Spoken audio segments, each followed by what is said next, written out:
Hello, and welcome to the 6th lecture. By now you've seen a lot of the basics of Bitcoin, how the system works, how mining works, and how to use Bitcoin as a currency. Now let's get to what has been one of the most controversial aspects of Bitcoin, which is the anonymity properties of Bitcoin. And in fact, there's a lot about Bitcoin and anonymity that you'll hear different opinions on. Is Bitcoin anonymous, first of all? Are anonymous cryptocurrencies even a good thing? Is it good for people who have a stake in Bitcoin? Is it good for society? And what of the various proposals that have been made to improve Bitcoin's anonymity? How well do those work? Which of those should we adopt? And so on. So in this lecture, what we're going to do is help cut through all of that confusion. And we're going to discuss where things are, what are the options, and where things seem to be going. So let's start like this. Let's start with a basic understanding of what we even mean when we say anonymity in Bitcoin and some of the overall concepts like how does anonymity tie into privacy? Is that a good thing or a bad thing? Can we only have the good aspects of anonymity without the bad? A variety of questions like that. And then we'll see a variety of proposals, some already existing and some that may be implemented someday, for improving Bitcoin's anonymity or creating different anonymous cryptocurrencies altogether. And what's interesting about them is that they offer a variety of increasing levels of cryptographic sophistication as we go down this list, and we'll learn to see what the trade-offs are and analyze the anonymity properties, how deployable these are, and so on. All right, let's get started.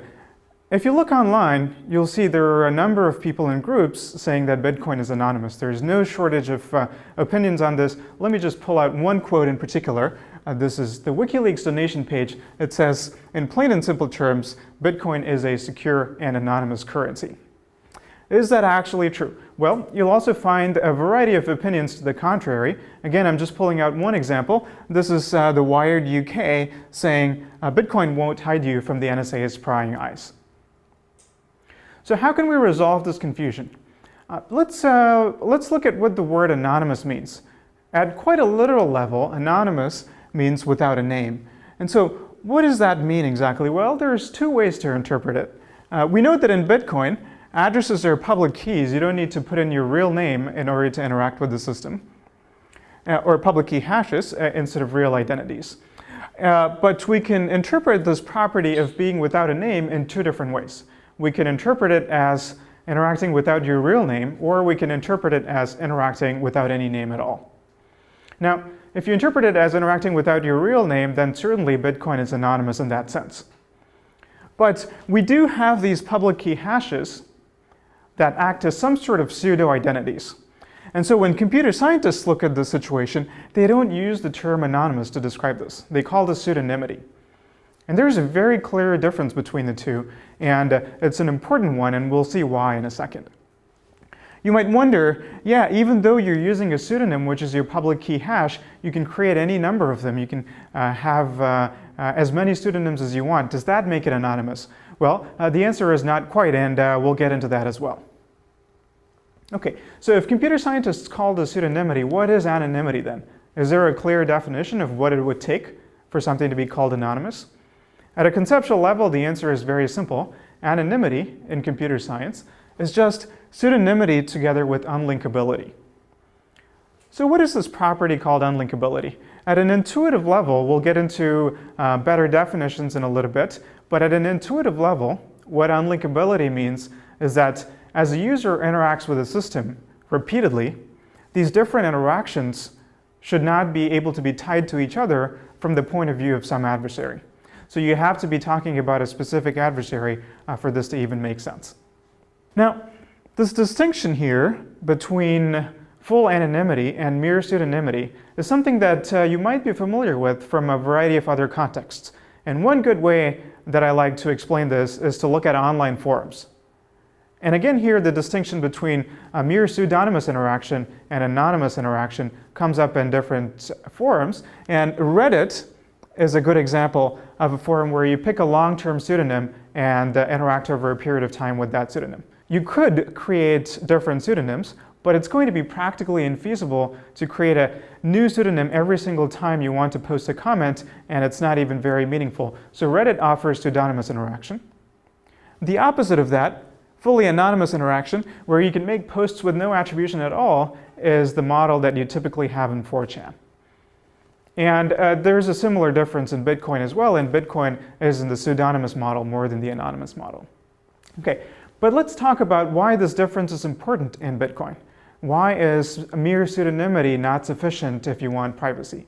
After all, if you have pseudonymity, it seems like even if somebody can create a pseudonymous profile of all of your interactions on the system, they can't tie it back to your real identity. Well, here's the answer to that. It turns out that if you have this pseudonymous profile, it's pretty fragile. It's very easy for it to get linked back to your real identity at some point. And if that happens at any point, then of course, all of your transactions, past, present, and future, have been linked to your identity. So here are a couple of different ways in which that can happen.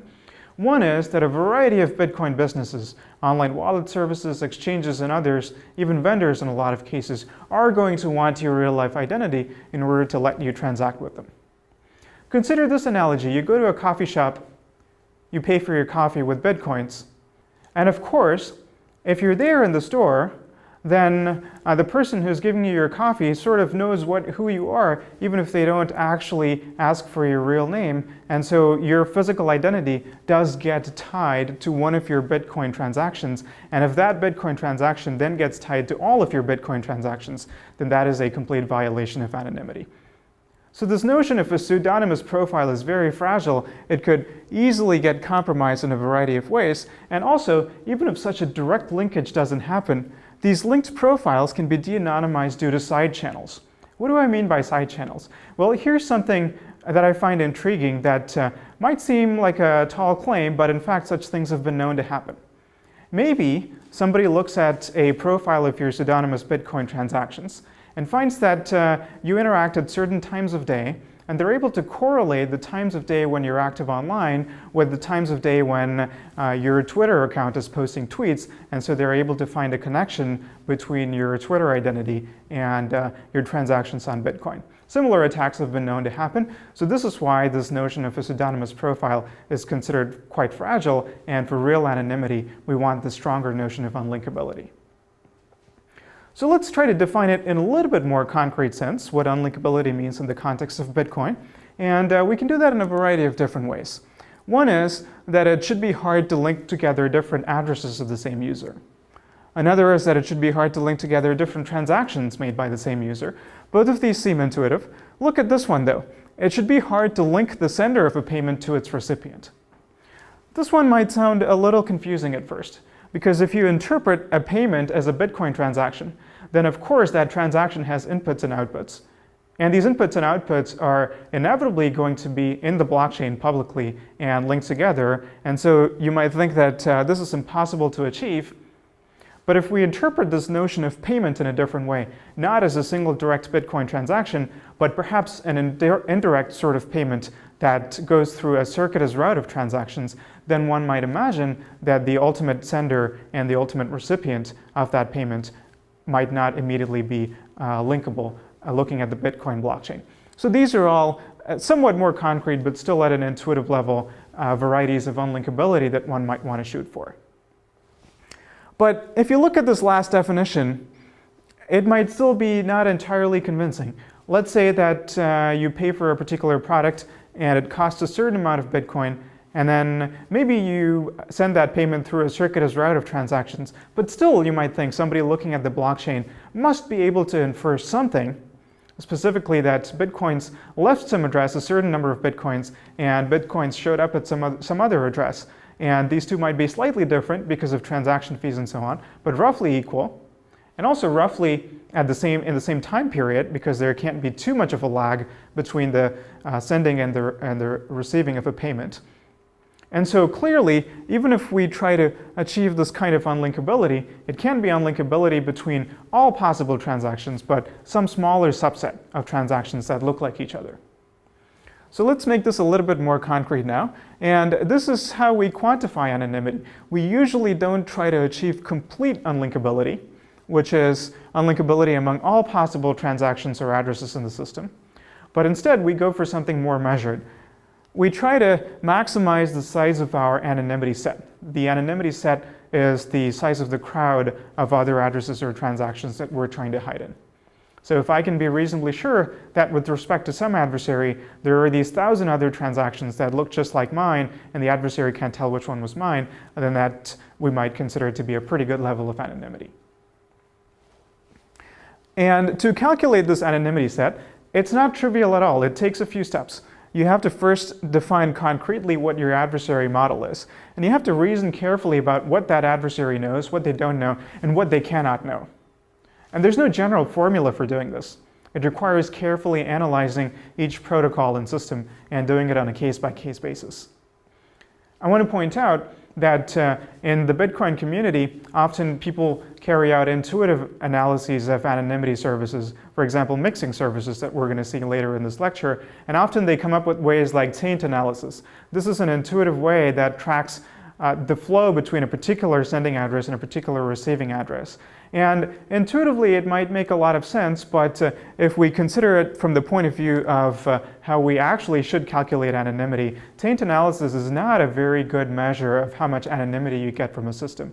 And the reason for that is that it assumes a particular type of attack the adversary might carry out, a rather naive attack looking directly for quantities of flow between a sending and a receiving address. And if your adversary were a little bit cleverer than that, then you might carry out taint analysis and think that you have a lot of anonymity in a certain situation, but in fact you might not.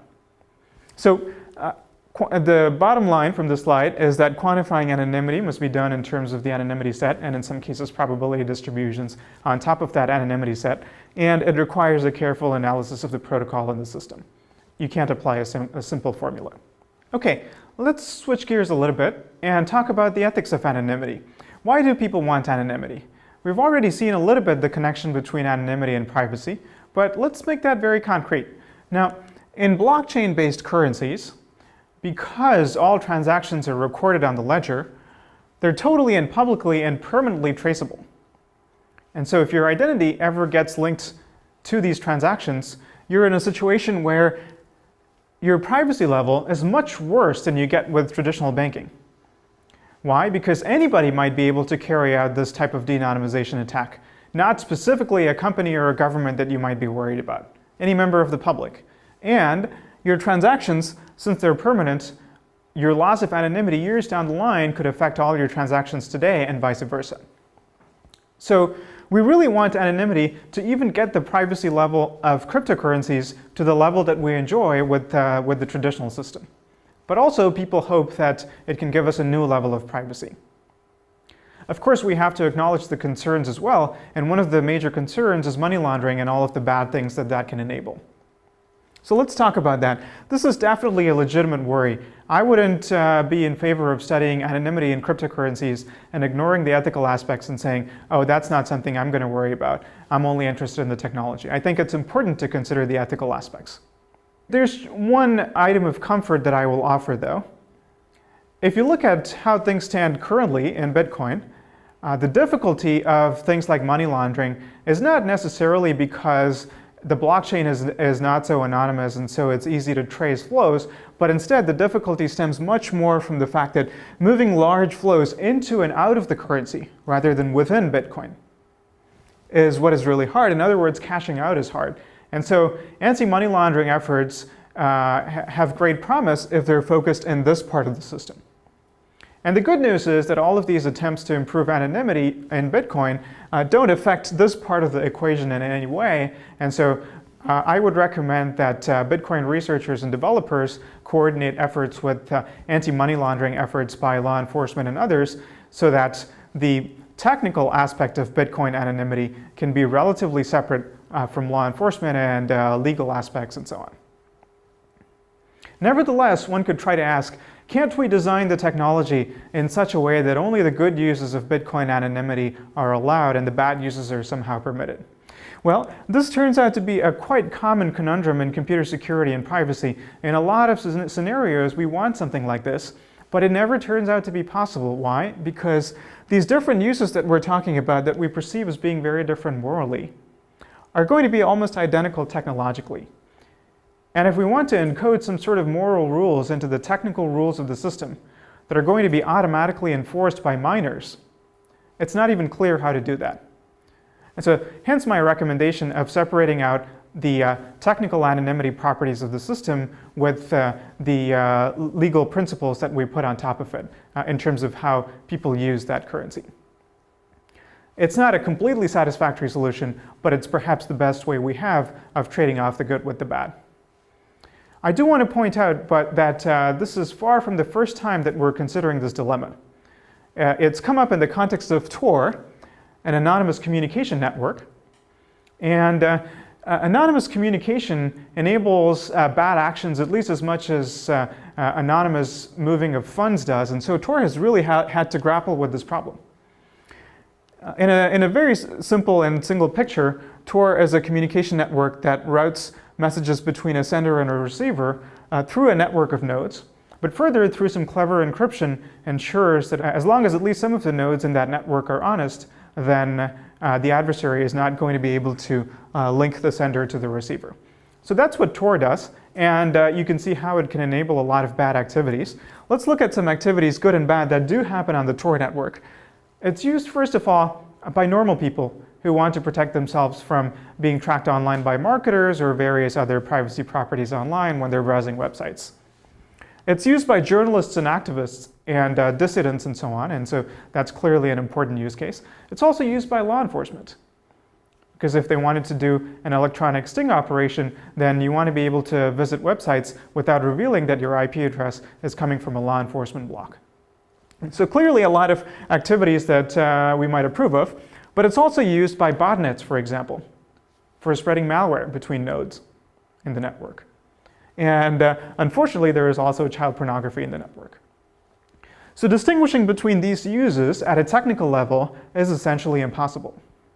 And so Tor has grappled with this issue, and as a society, we have grappled with it. And by and large, we've concluded that it's better for the world that the technology exists than it doesn't. And in fact, one of the main funders of Tor is the US State Department. They're interested in it because Tor helps dissidents in other countries who might be fighting oppressive governments and so on. And in fact, recently there was a news story about the FBI having a successful string of sting operations against people using Tor for child pornography. And so, of course, we have to remember there is a level above the technology that law enforcement can exploit, a variety of ways to get to people who are using these systems for bad purposes, and so it preserves a sense of balance. So let's switch gears a little bit once more. Let's look at the history of anonymous eCash. Even though with Bitcoin these questions are quite controversial and there are debates about how anonymous exactly Bitcoin is and what are the options and so on, this is not the first time that we've thought about anonymous cryptocurrencies at a technical level. These efforts have quite a long history. In fact, all the way back in 1982, more than 2 decades ago, cryptographer David Chaum proposed something called blind signatures that helped him develop anonymous electronic cash. So what are blind signatures? Blind signatures are a two-party protocol. Two parties communicate with each other, and at the end of that, one party has produced a digital signature of some input without actually knowing what that input is. I know it sounds a little bit like magic, but I encourage you to look it up. It's not that sophisticated at a technical level. It's quite simple to understand if you work through the details, but since I'm not actually going to go into the details now, let's for the moment assume that this works by magic. So assuming that we have blind signatures, how can that help us achieve an electronic cash protocol? That's what David Chaum did. And as we go through this protocol, try to see if you can spot any other flaws with it other than the anonymity properties or lack thereof. It's quite a simple protocol. I'm going to show it to you in just one slide. Now, imagine that there is a bank, and this is a protocol for anonymous eCash through blind signatures. Imagine that there is a bank, and the bank stores various things in its database. In particular, it stores these 2 tables. The first table has a mapping of users with the balance that they have in their bank account. These balances don't refer to any sort of cryptographic currency. It's just a plain old number sitting in a database, just like your actual bank account or PayPal or something like that. In addition, it has another table called spent coins, and you'll see in a moment what this means. Let's say that a user now wants to withdraw an anonymous coin from the system. And now this is where the crypto magic is going to come in. So the user wishes to withdraw an anonymous coin of a standard denomination. Let's say that that's $1 denomination, and all of these values refer to dollars. So the first thing that the bank is going to do on receiving this request is deduct this user's balance. It's gone down from 10 to 9 in this example. The next thing the user and the bank are going to do together is execute a two-party protocol, a blind signature protocol, at the end of which the user, having picked a random serial number of a coin, that's what's being depicted here. This is a serial number for an anonymous coin, and the user was completely at liberty to pick that number. She did, and then they executed a protocol, at the end of which the user has received a signature of this serial number, but in such a way that the bank did not in fact learn the serial number. The bank had no idea what number it was signing. It just knew that it was some number that it signed. And now this signed number represents an anonymous token. This is a token that the user can pass around to another user. So let's say that she wants to make a payment to another user. What she'll do is send to that user not only the signed token, but also the plain text value of the token of the serial number. And what the receiving user will do immediately is the following. She will immediately contact the bank and try to deposit this anonymous coin.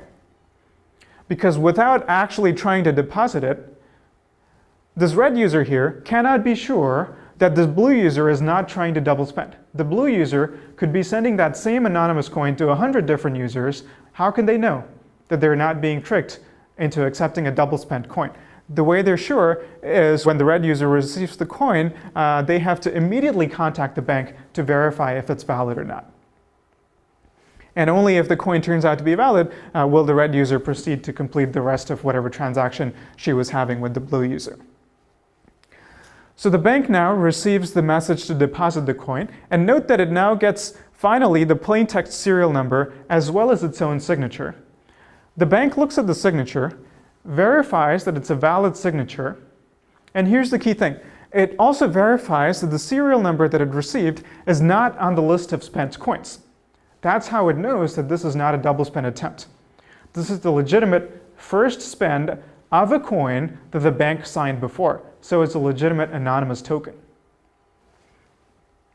And since the bank didn't see the serial number the first time around, the bank does not know which user initially withdrew this anonymous coin. And that's the key anonymity property. In the period of time between the blue user withdrawing this coin and then perhaps much later sending it to the red user who immediately deposits the coin, many other pairs of users might have deposited and withdrawn coins, and the bank has no way to tell them apart. So coming back to this part of the protocol, the bank verifies that this is a new serial number that it's seeing for the first time. It puts that serial number into its list of spent coins so that it cannot be spent anymore, and adds $1 or whatever the denomination is to Red's account, and then sends back a message saying this is okay. And now the red user has verified that they received a legitimate anonymous coin from the blue user and can now proceed to complete the transaction. Right? So this is the entirety of a very simple anonymous electronic cash scheme, and the key property here is that the bank cannot link the two users. So I asked you to think about whether this has any drawbacks other than anonymity. And of course, the glaring thing that you probably noticed is that all of this depends upon trusting this bank. I mean, look at this part of the system. This is simply the bank keeping numbers in its database of who owns how much money. Right. So this seems to be a trust model that's very, very different from the model that Bitcoin operates under. So a lot of the traditional cryptography research on anonymous eCash was in this model where you were willing to trust a bank for many things, including keeping your money, but you were not willing to trust a bank with anonymity. You wanted to be sure that the bank didn't know who was interacting with whom. Okay, it's an interesting model, it's a valid model, and many such schemes were developed under this model. But in retrospect, it seems to have been that the decentralization problem was a much more important one to solve than the anonymity problem in order for anonymous electronic cash to become successful. People were willing to accept a decentralized eCash system with only sort of pseudonymity properties and not real anonymity, and then get to work on maybe improving the anonymity, instead of starting from a fully provably anonymous electronic cash system that relied on a single central authority. But more generally, anonymization and decentralization, as we'll see repeatedly in this lecture, are in conflict with each other. There are at least a couple of reasons for this. One is that, as we saw in the last slide, often for anonymity, you might want to rely on certain interactive protocols with a bank in order to do some blinding, which we saw in blind signatures. That's where you get anonymity from. But how are you going to do that without a central bank to carry out that protocol with? It's not clear.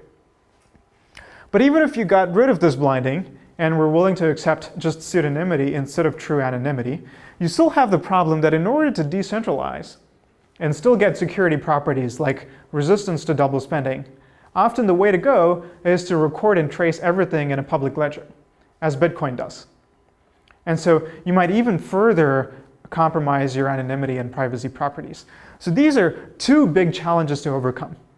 And as we'll see much later in this lecture, ZeroCoin and ZeroCash are cryptographic, anonymous, decentralized electronic cash schemes that have some similarities to the blind signature-based protocol that I showed you earlier, but some of the giant challenges that they have to tackle involve these two limitations.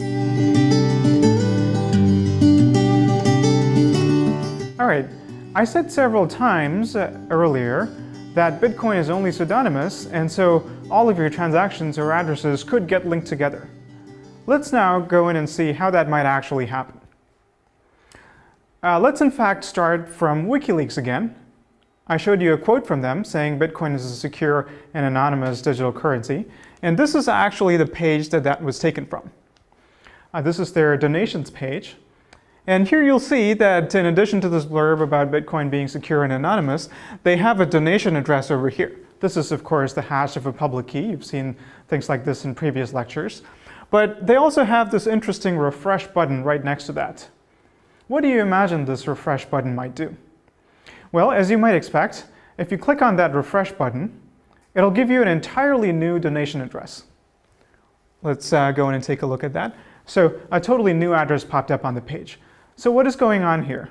What WikiLeaks is doing is it's making sure that each time a person visits the page, each time a person wants to visit the page and make a donation, they send that donation to a totally new public key that WikiLeaks creates just for that purpose. So here, WikiLeaks is taking advantage of the ability to create new pseudonyms, new public keys to the maximum. Every single transaction that they receive, they want to receive it at a new address. And in fact, this is the Bitcoin best practice for anonymity, to always receive new transactions at a fresh address. So you might look at this and think, surely then, these different addresses must be unlinkable. You receive a transaction over here, and then much later you spend it by sending it to somebody else. You receive another transaction at this address, and then you send it to someone else over there. So how might somebody link? Well, here's the key. Let's imagine this scenario. Alice, a customer, goes to a big box store and wants to buy a teapot. So in this scenario, Alice has a few Bitcoins lying around with these different denominations, and the store lists the teapot for a price of 8 Bitcoins. That's a pretty expensive teapot at today's exchange rate, so imagine that's centi Bitcoins or something, if you like. At any rate, Alice has these different addresses and wants to pay for the teapot. How is she going to accomplish this? She doesn't actually have an address with 8 Bitcoins sitting in there. And so what she's going to do is she's going to combine several different input transactions into a single transaction in order to pay 8 Bitcoins to the store. So this reveals something. For somebody who's looking at this transaction that gets recorded permanently in the blockchain, they're going to think, aha, 2 different inputs to this transaction. That could only happen because both of these input addresses are under the control of the same user. They were able to use their wallet software to create a transaction that combined both of them into one. So in other words, shared spending is evidence of joint control of 2 different addresses. And it doesn't stop there. This is not just about linking 2 different addresses that are inputs to a transaction. You can do that transitively, and every time Alice has a whole cluster of addresses that have been linked, and then she creates a new transaction that combines one of those addresses with a new address, you can add this new address to the cluster. Right? So this is the first insight behind being able to link transactions together. And we'll see later on that an anonymity technique called coin join works by violating exactly this assumption. But if you assume that people are just using regular Bitcoin wallet software, not doing anything special on top of it, then this technique tends to be pretty robust. And this has been explored in a variety of research papers. And just a note about this lecture, a lot of what we're going to be discussing today gets into the frontiers of where the research knowledge are. So a lot of this, the state of the art, may have advanced in a few months or a few years. So every time I talk about a technique that we know from a particular research paper, I'll give you a reference to that paper so that you can look it up. You can look up papers that cite it, and you can build up that knowledge on your own. Now, in particular, one of the papers that used this technique used it for a particular purpose. There was a well-publicized Bitcoin theft a few years ago, and what they wanted to do, the authors of this paper decided to see how this thief has been moving Bitcoins around between multiple addresses of his own. And so this is that paper in question. It's called An Analysis of Anonymity in the Bitcoin System. And so this is one of the first major research efforts that did what we call transaction graph analysis. So you can use the techniques that I showed you in previous slides, and you can draw a lot of these pretty graphs and deduce that this represents the thief moving money around between his own different addresses. This is the thief sending money to someone else, and various things like that. I haven't yet shown you anything that allows you to link any of these clusters to real-world identity, but let's defer that question for a bit. Let's defer that question and go back to the scenario of Alice and the teapot. So let's look at it again. Maybe the teapot has gone up in price to 8.5 centibitcoins. So what is Alice going to do now? She can't combine any subset of her transactions or her addresses to produce the exact amount of change necessary for purchasing this teapot. So instead, what she's going to do is exploit the fact that transactions can have any number of inputs and outputs, and create a single transaction that looks like this. It combines these two inputs to produce this output that goes over here, and another output that goes to an address that she herself owns. And this is called a change address, which you saw in a previous lecture. This presents a conundrum for an adversary who's looking at this. The adversary might be able to deduce that these two addresses belong to the same user. He might suspect that one of these addresses also belongs to that same user, but has no way of knowing which one that is. In this particular example, the change address is a small amount, but it doesn't have to be that way at all. Alice might own an address that has 10,000 bitcoins and might spend a little bit on the teapot and might send most of the rest of it back to her in her own change address. And these transaction outputs don't have any particular ordering in the blockchain. That order is not meaningful at all, so it's not clear what the adversary might do. It's not clear how the adversary might determine which addresses change in a multi-output transaction. So what is the adversary to do? There's another pretty cool technique for this, again from a research paper, which I'll tell you about. But the technique is this. The authors call this idioms of use, and they exploit idiosyncratic features of different wallet software. For example, one thing they found is that most wallet software use an address as a change address only once. That means that this, in fact, seems to sort of follow Bitcoin best practice for anonymity in a sense. If you have a new transaction where you need to create a new change address, don't use an address that you've already used before as a change address. Create a new address and use it for this purpose. Right? Now, not all addresses that are outputs of transactions might have this property. Going back to the example of the big box store, the store might advertise a long-term address at which it wants to receive bitcoins instead of receiving bitcoins at a different address every time. So not every non-change address has this property, that it's used only once as a change address, but every change address does have that property. So they use this, and they found that it works pretty well. On the other hand, this has some limitations. It just happens to be a feature of wallet software. And so there are a lot of false positives that might creep in to these clustering techniques if you use techniques like this. so it required a lot of manual intervention.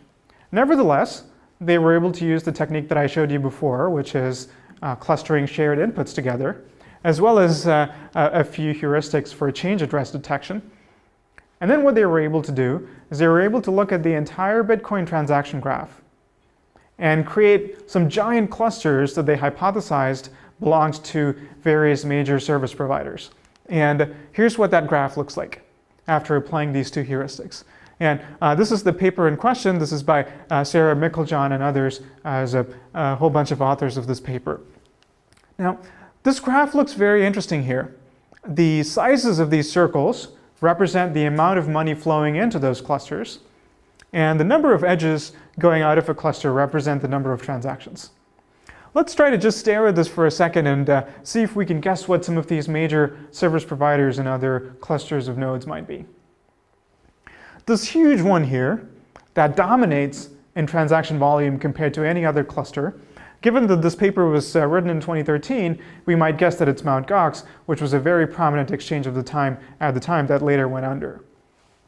We might also guess that this little one here, that only has a little bit of transaction volume, in spite of having a very large number of transactions, sort of corresponds to the profile of the gambling service, Satoshi Dice, because the way that it works is you send a tiny amount of Bitcoins and you either win that bet or you lose that bet, and so you might get double the Bitcoins or none of the Bitcoins. So that's the gambling service Satoshi Dice. We might guess that it's this one here, we might guess that it's Mt. Gox, and so on. But this kind of guessing is suboptimal. The authors wanted some sort of reliable way of identifying what are the service providers corresponding to each of these clusters. How did they do that? Well, one idea you might have is you might think, oh, why not just go to the Mt. Gox website and see what address they advertise for receiving Bitcoins? Well, that doesn't quite work because they're going to advertise a new address for every single transaction.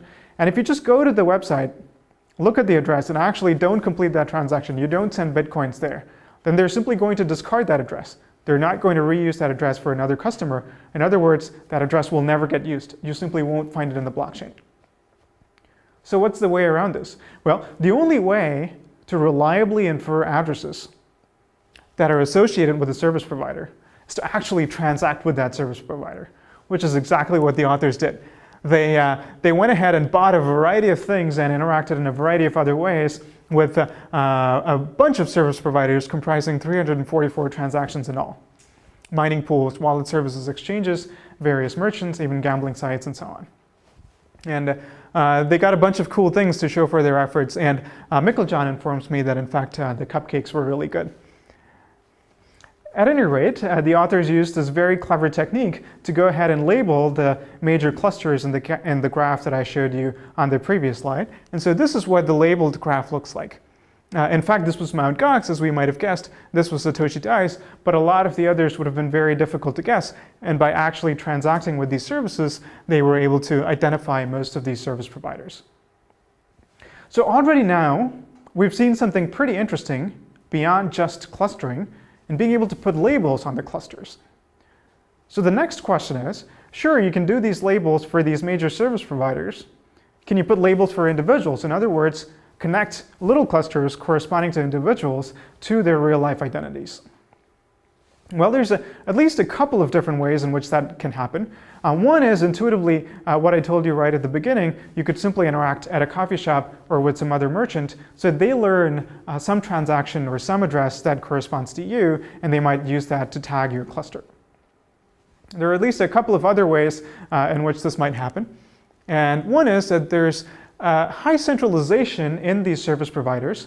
So the intuition here is that most users in the course of normal usage of Bitcoin over a period of months or years are going to interact with at least one of those major service providers that were labeled in the previous graph.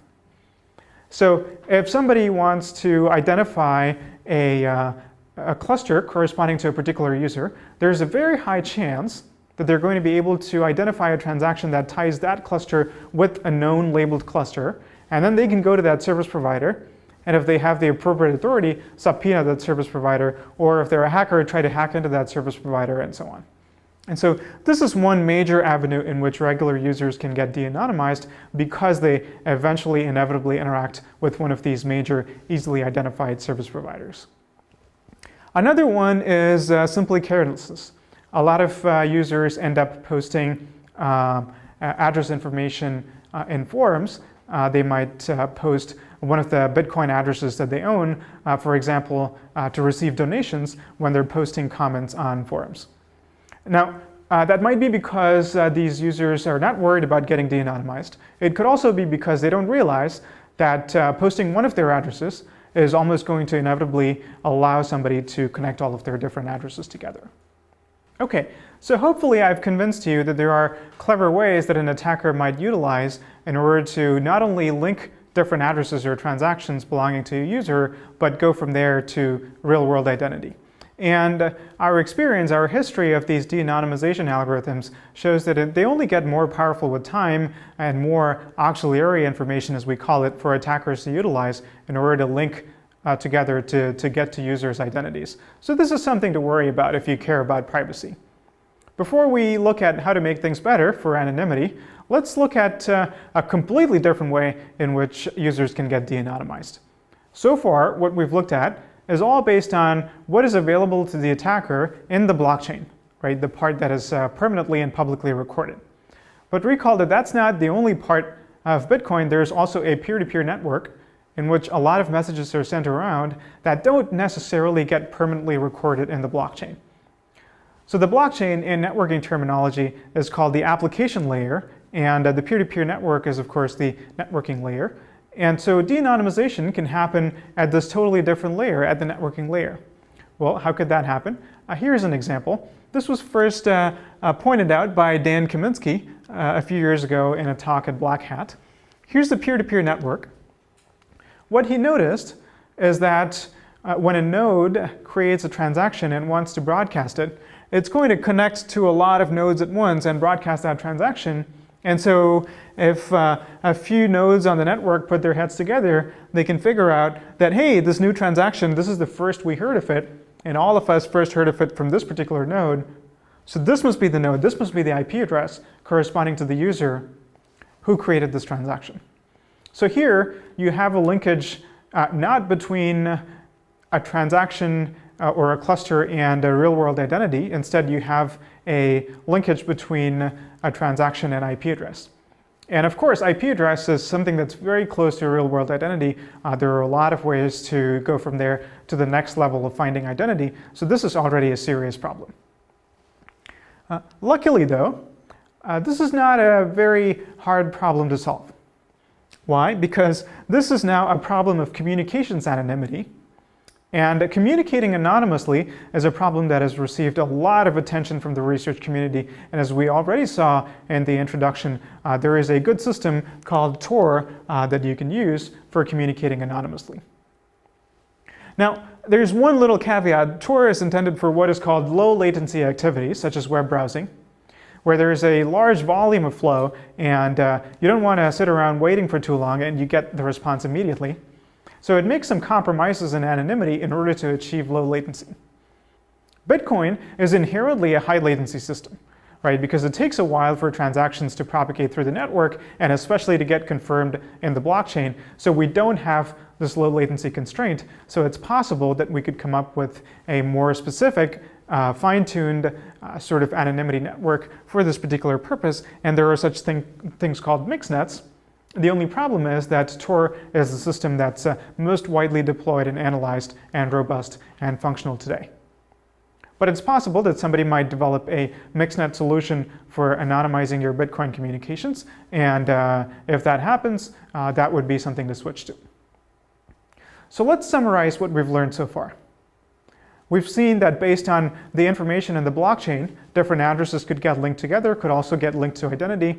We've also seen that based on the information at the network layer, a transaction or address could get linked to your IP address. Luckily, this latter problem is simple to solve. If you care about your anonymity and privacy when using Bitcoin, it's a good idea to do it through Tor. But the former problem is much trickier, and that's what we're going to spend the rest of this lecture talking about.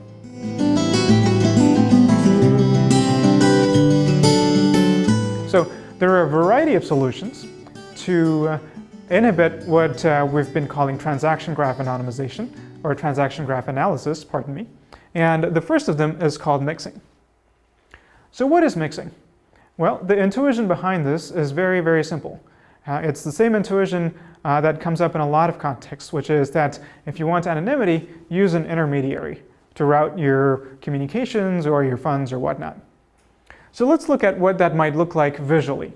Here's an intermediary, and in a second we'll get to who these intermediaries might be. But assume that there is some intermediary, some service, that allows users to put in bitcoins, but the key property that it gives you is that after these bitcoins have been put in, it forgets who put them in and treats its entire store of bitcoins as indistinguishable from each other. And in fact, it might further combine them all into one giant transaction, or it might further mix them or split them and merge them in different ways, whatever. But the key property is that when users later come in to withdraw their bitcoins, it's not tied to the coin that they put in. They're going to get some other, say, randomly picked deposit that the intermediary received. So when these three users come back, they're going to withdraw these coins in a random order. And so somebody looking at this in the blockchain who doesn't have the records that the intermediary might or might not store, just from the publicly available information in the blockchain, is not going to be able to link the ultimate input addresses to the ultimate output addresses corresponding to the same user. So that's the intuition behind intermediaries. Now, looking at this, does that strike a chord? Have we seen in previous lectures something that offers services that are similar to this, that allows you to deposit bitcoins and then withdraw them later at a later time? You might recall that this is exactly what online wallets do. There are services where you can just store your bitcoins online until you need them. And so you might wonder, well, is that the solution to our problems? Do online wallets provide anonymity? Let's think about that. The answer to this is not obvious, but I will start by mentioning that it's taken well-known researchers by surprise. Here was a post on the New York Times Bits blog reporting on a preprint of a paper released by two Israeli researchers, saying that there was a link between Dread Pirate Roberts, the pseudonymous creator of Silk Road, which we're going to see more about, and Satoshi Nakamoto. This was, of course, very surprising, but as it turned out, all that had happened was that they had mistook this link that went through an intermediary, and that intermediary just turned out to be Mt. Gox, which you can think of sort of as an online wallet service. And so a few days later, this other post was published at the same venue. See if you can spot the difference. They had to retract their study, and I think they had made a very simple mistake of not accounting for the presence of this intermediary. So it's clear that at least in some sense, online wallets provide some sort of anonymity because at least somebody tried to make a connection between an input and an output address and completely failed at that. So let's try to understand exactly the sense in which online wallets provide anonymity. And I think a good way to do that would be to, in fact, contrast online wallets with the online services that exist specifically for the purpose of acting as these intermediaries for anonymity. And those are going to be dedicated mixing services. We'll talk about mixing services in much more detail, but very briefly, the two things that they promise that you won't get simply by putting your bitcoins into an online wallet and retrieving that again, is that they promise not to keep records. It's not just that as a side effect, they sort of randomly give you bitcoins that came from some other address, but they specifically say that they won't keep records, and so even if they tried to, they wouldn't know which bitcoins were the ones you put in, and so with a high probability, you're going to get some other bitcoins back. And furthermore, even if someone came knocking for their records, or if they got hacked and so on, there would be nothing to find. There would be no records. So that's something that a mixing service promises. And the other thing is that you don't need your real life identity in order to interact with these services. And this is in contrast to most of these online wallets. Why? Because online wallets are typically reputable and in fact often regulated businesses. And this fact has two consequences. One is that they'll typically require your identity. In banking, there is the know your customer principle, which essentially at a technical level translates to learn the customer's identity and store those records. And in fact, they will keep records. If they receive a deposit, they will keep the link between the identity and the Bitcoin address. If they move money around internally, they will probably keep records of all of that. And just because when you withdraw your Bitcoins, they come from a different address, does not mean that the online wallet does not know the link. That link probably does exist in their records and will exist for all eternity. Even if they don't explicitly ask for your identity, think about this. To even interact with an online wallet, you do need a persistent long-term identity. You can't possibly use a different pseudonym every time, because if you did, they'd have no way of associating an account with you, of knowing how many Bitcoins they owed you. Right? So because of that, even if they didn't ask for your identity, at the very least, the online wallet knows the address of every single deposit that you made of the Bitcoins that you put into the system, and more importantly, every single withdrawal that you made. And so when you make a series of withdrawals from an online wallet and proceed to spend those Bitcoins, the wallet service can now connect all of those together in a profile. And of course, it's not just the wallet service. People who care about anonymity are also worried about those records getting hacked, insider attacks, somebody who has a subpoena for getting those records, and so on and so forth. So with respect to the wallet service itself and whoever they might be cooperating with, you have no anonymity in this context. On the other hand, there is something cool about this. If you are willing to trust them with your Bitcoins, then what's going to happen is you're going to keep them in the wallet service for much longer than you typically would with a mixed service. Why? Because you don't trust a mixed service as much. You want to put in your Bitcoins and you want to receive it back immediately from some other address at an address of your choosing. Right? So unlike that, for an online wallet service, you're going to have a bigger anonymity set. Why? Because your anonymity set, from the point of view of someone with no privileged information, from the point of view of someone who's merely looking at the blockchain, your withdrawal could look indistinguishable from every single withdrawal ever made from that service provider. So with respect to the wallet service, you have no anonymity. With respect to everybody else, you have a bigger anonymity set than you possibly would with using a mixing service, or at least with using a single mixing service. So if we look at this, this looks suspiciously similar to the kind of privacy properties that you have with the traditional banking system. There are these centralized intermediaries that know a lot about our transactions. But from the point of view of a stranger with no privileged information, we have a pretty good amount of privacy.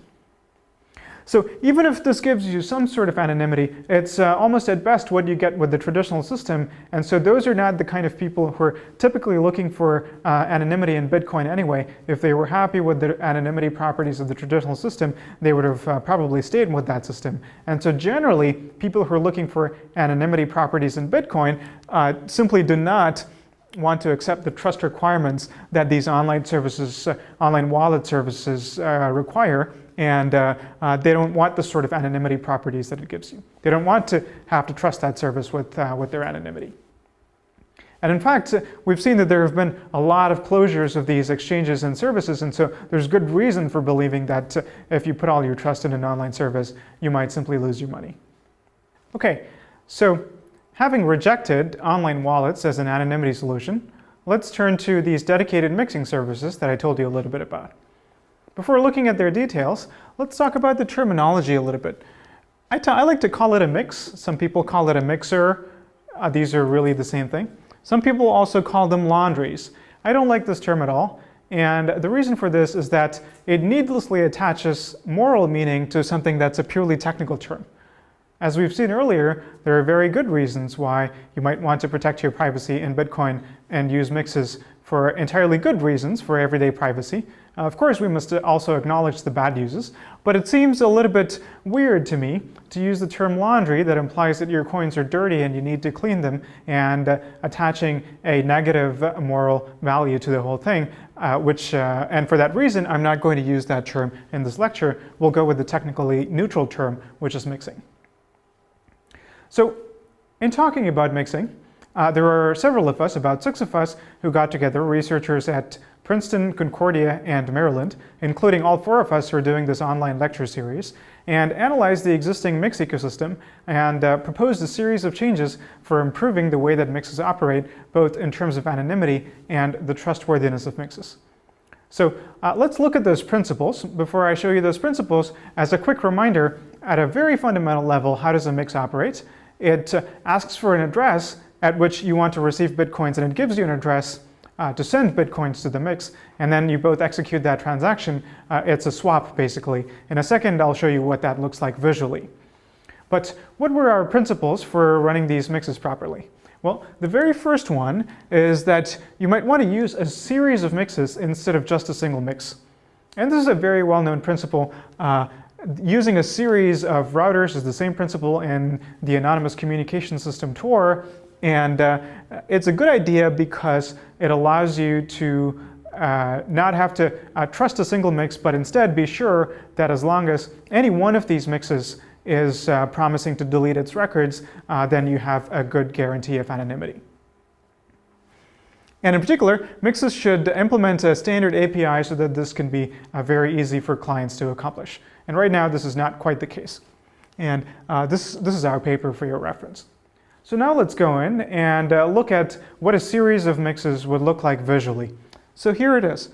Here is a user who starts with a coin or an input address that we assume that the adversary has managed to link to this particular user. They're going to send it to the mix at this address and get back a Bitcoin at this other output address that they provide. They freshly generate this output address and provide that address to the mix.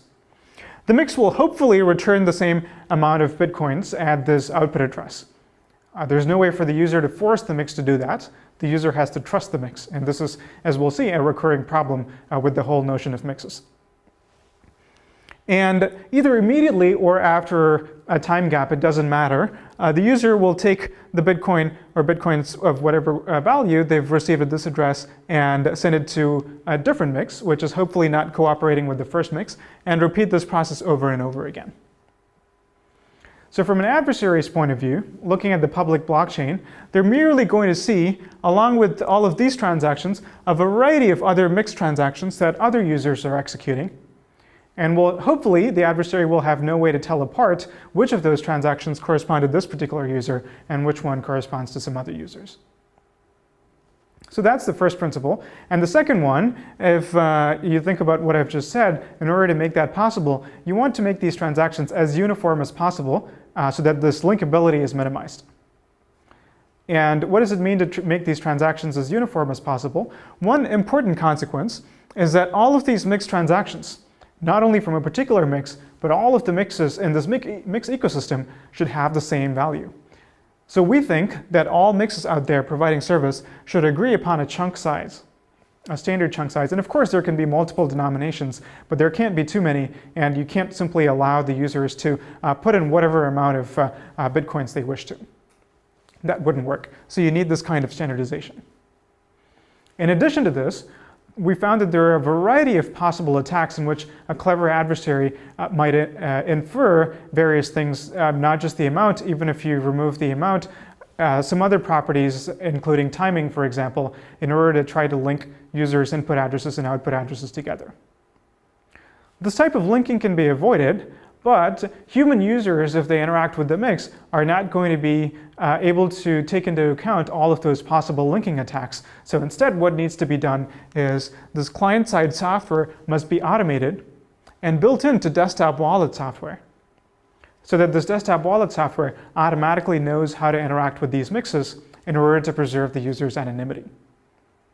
So that was our third principle. Our fourth principle is a subtle one. Now these mixes, why do they provide this service? Typically, it's because they're a business. And if they're a business, they want to be paid. How are they going to get paid? Well, it turns out that pretty much the only way for these mixes to get paid is to take a cut of the transaction that the user is sending to the mix. That seems a bit weird because if a mix takes a standard percentage, then an adversary might be able to use that to link the input transaction and the output transaction. So some current mixes try to randomize the transaction fee. They might say, we take a random cut between 1% and 3%. We found that this is not a good idea either, because if you put that through a chain of mixes, then the amount of the value in the chunk is going to dwindle in a predictable way, and this is an important side channel for the adversary. So what is a way to avoid this? We proposed that these mix fees should be all or nothing. In other words, the mix should either swallow the whole chunk with a small probability, or should return the whole chunk. So if the mix wants to charge a 0.1% mixing fee, this is, by the way, very different from the transaction fee that mining nodes charge. This is a mixing fee on top of that. So if the mix wants to charge a 0.1% mixing fee, then 1 out of 1,000 times, the mix should swallow the entire chunk. And 999 times out of 1,000, the mix should return the entire chunk without taking any mixing fee. This is a tricky property to accomplish, which means that the mix should generate a random number in a way that can convince the user that the mix is not cheated in generating this random number, and has genuinely flipped a coin which has a 99.9% chance of coming up one way versus the other. But we do show how to do this using cryptography in a way that both parties can be satisfied has worked correctly.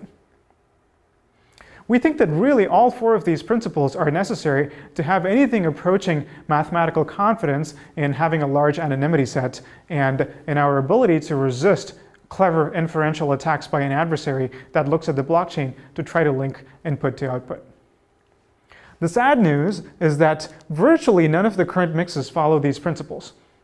They're in a very different model where each mix operates completely independently, and they have a web interface, and the user interacts with them totally manually instead of automatically through their wallet software.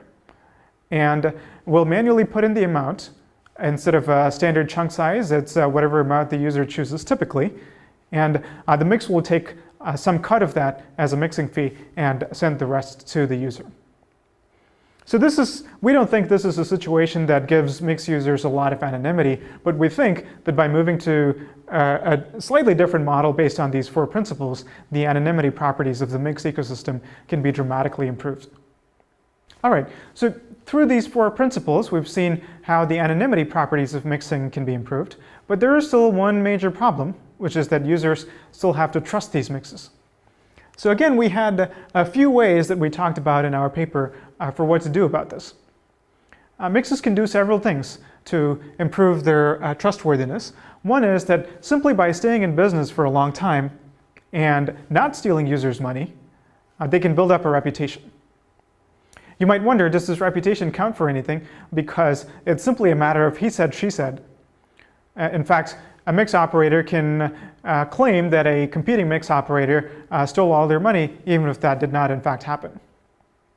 Well, generally, reputation systems in the real world manage to operate even though there can be conflicting claims that are made. In this context, for example, users might learn to only trust the word of prominent members of the Bitcoin community who they think have the best interests of the ecosystem at heart. Another way is that in the system that we proposed, the chunk sizes are going to be so small that in the regular course of mixing, users are going to mix a pretty huge number of chunks. Or at least the system can be configured in that way so that the chunk sizes are relatively small. So in that context, if a mix has even a 1% probability of stealing a user's chunk, then after 100 or so interactions with small chunk sizes with a particular mix, the user is going to know, the user is going to detect the theft, and so the user will learn to never use this mix again.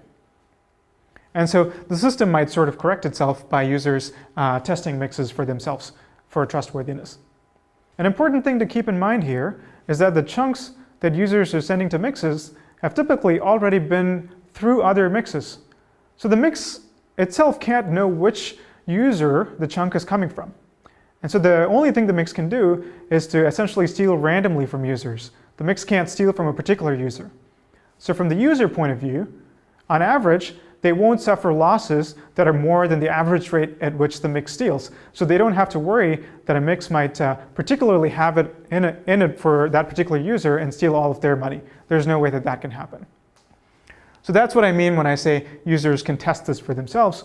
And finally, we proposed a cryptographic mechanism where the mix can issue sort of a promissory statement to the user that once it receives a chunk at a particular address, it will send a chunk back at some other address that the user provides. And so if the mix fails to keep this promise, our idea is that the user can publicize this warranty and everybody will know that a particular mix is cheated. And so everybody will stop using this mix and the mix will lose business. And in combination, all of these three mechanisms provide incentives for mixes to act honestly. So these were our calculations anyway in our proposal. We haven't proved that this will work in practice. That remains to be seen. All right. On that note, let's quickly look at how things are in practice right now. It doesn't seem that there are any reputable services providing dedicated mixing that users have learned to trust, or at least enough to use on a regular basis. In fact, this is from the Bitcoin wiki, where the original is also highlighted in red, so I took the liberty of doing that myself. Mixing services may themselves be operating with anonymity, and so if your funds are not delivered, you have no recourse, use at your own discretion. So we're proposing moving to a different model where mixes stay in business, become reputable entities, and so on. That hasn't quite happened yet. And note that there is sort of a bootstrapping problem here. If mixes were reputable entities, they would have a big volume of transactions. And so by interacting with them, you'd get a pretty good anonymity set. And so users would be more confident in interacting with them, and mixes would realize that they're making more money by staying in business and taking a small cut than by trying to steal the small amount of money that they're controlling at any given time. And so mixes would be further incentivized to stay in business. So you can imagine that once a mix ecosystem gets going, it will be self-sustaining. But whether or not that can eventually happen, we can say for sure that it hasn't quite happened yet.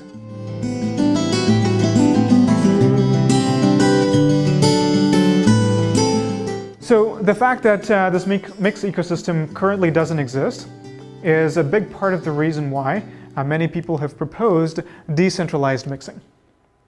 And there are a variety of reasons for decentralized mixing, some of which we've talked about, in that there is no bootstrapping problem. So the reason there's no bootstrapping problem is that in decentralized mixing, you don't go through a particular dedicated mix service. Instead, you find a community of peers who all want to do mixing. And somehow, without any central coordination, or at least a central service that collects your funds, you manage to mix with each other. So that avoids the bootstrapping problem, because as long as there is enough interest from Bitcoin users, they can meet with each other and start mixing. How to do that, we'll see in a second. Also, theft is impossible, and this is enforced through technical means because nobody is explicitly sending Bitcoins to another user. Again, we'll see how this is accomplished. It could possibly provide better anonymity, and we'll look into more details on that as well. And finally, I just want to point out that this is just more philosophically aligned with Bitcoin. If you can get rid of having to have a centralized service for some purpose, then there are a lot of users who are Bitcoin users who find that appealing. So how might this work? The main proposal for decentralized mixing is called a coin join, and this is something that was proposed by Greg Maxwell, who's a core Bitcoin developer, who we'll meet again in the next lecture, actually. So what he proposed is different users coming together to create a single Bitcoin transaction, and what are the outputs of this transaction, we'll see in a second, but somehow create a single Bitcoin transaction that combines all of their inputs, presumably of equal value. Now let's think about this for a second. What is necessary in order for these three users to create a single transaction? Well, one way of thinking about it, we might imagine that in order to produce a signature, somebody has to collect all three private keys. That's not actually how it works, though. In Bitcoin, all the signatures corresponding to the different inputs are totally separate. So each input signature is entirely separate. So what it allows the users to easily do is create different inputs that correspond to different users and also different output addresses that correspond to different users and randomize the order between them. So in this situation, maybe the users participating in the protocol might necessarily have to know which input address corresponds to which output address, although we'll see in a second if we can avoid that as well. But certainly someone looking at the blockchain, looking at only this single transaction, even if they realize that this is a coin join transaction, will not be able to find the mapping between the input and the output. It's that simple. That's the essence of coin join. Of course, this is just one round of mixing. On top of this, you have to apply the same principles that we talked about before. So the principles that I discussed, they're not only for centralized mixes, they apply essentially with very few modifications even to the coin join scenario.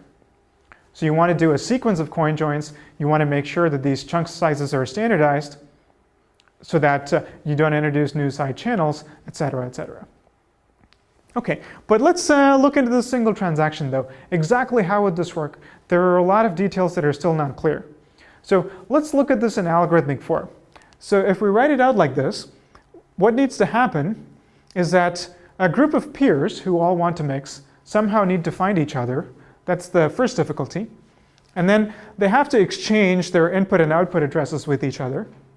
And one of these users, it doesn't matter who, will construct this transaction. Not yet a signed transaction, but just the transaction that corresponds to these different inputs going to these different outputs. And then they'll pass it around to collect signatures from each of the peers.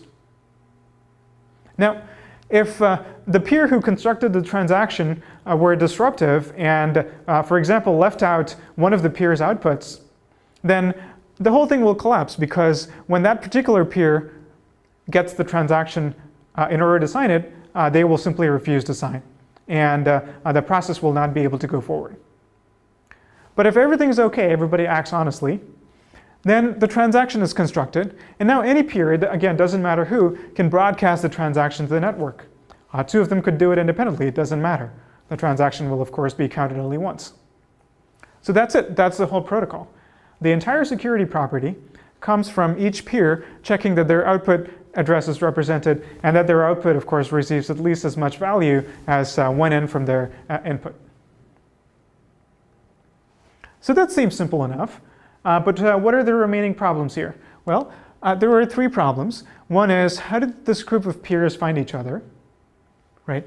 And the second is that, as I described in the previous slide, this protocol involves each of these peers finding out the mapping between inputs and outputs, or at least one of those peers.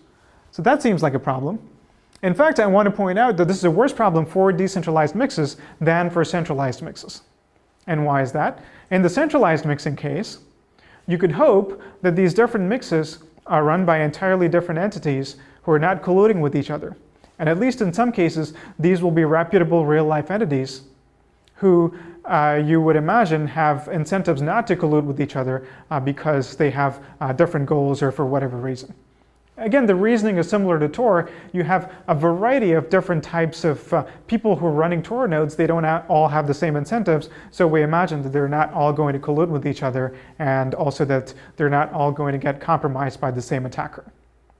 A similar principle holds for decentralized mixes, and that only works because you know something about the identities of these mixes. So these mixes having known identities and being reputable entities helps anonymity in this case. We don't have that luxury with decentralized mixes because we have no idea who any of these peers are. Right? So it could be a single attacker creating lots of Sybil accounts, and accounts in the sense of just creating lots of Sybils, and trying to get into every single coin join transaction that's ever carried out in order to learn these input-output mappings. And so even if you do a series of coin joins, it might be the case that in each of those coin joins, at least one of the participants was an attacker or was controlled by the same attacker, in which case your entire anonymity is lost. So that seems like a problem. And a third problem, and kind of a tricky one, is denial of service. What does this mean? Well, it could happen that after providing the input-output pairs, one of the nodes disappears and refuses to sign the resulting transaction. So the transaction is not able to proceed forward. And secondly, even after creating the signature, before the transaction can get broadcast to the network and confirmed in the blockchain, one of the nodes who might be malicious might take this input and spend it in some other transaction that's unrelated to this coin join. And so this coin join will look like a double spend attempt and will be rejected by the Bitcoin network. So that's another way in which you can launch denial of service against coin join. So now let's look at what are some possible solutions to each of these three problems.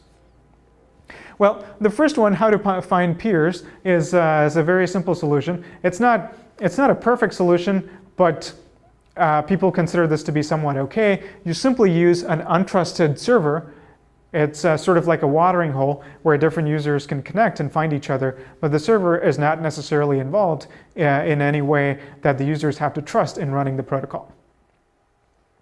Right. And as we're going to see, each of these steps for solving these problems introduces a little bit of engineering complexity. So this already requires a whole peer-to-peer protocol for finding these coin-join peers on top of the Bitcoin protocol. And we're going to see similar factors that introduce engineering complexity for solving each of the other problems. So the next one, how do we solve the anonymity problem? Well, there's a simple straw man solution. You can frame the anonymity problem in this way.